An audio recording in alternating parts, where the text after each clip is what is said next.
এরিয়াটা এবার তোমাদের ঘুরে দেখাই। মন্দিরের ভেতরে বজরংবলীর মূর্তিও আছে, চলো আমরা বজরংবলীর মূর্তিটা দেখে নিই।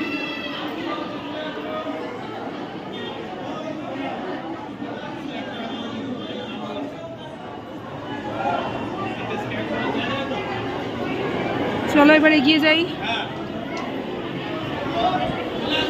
ওদিকে মা দুর্গার মূর্তিও রয়েছে।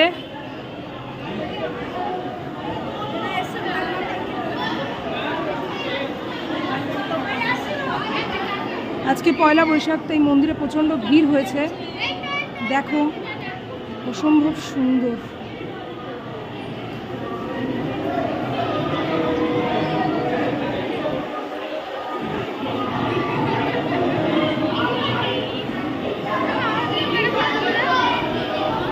জয় মা। চলো পাশে রয়েছে নরসিংহদেবের মূর্তি।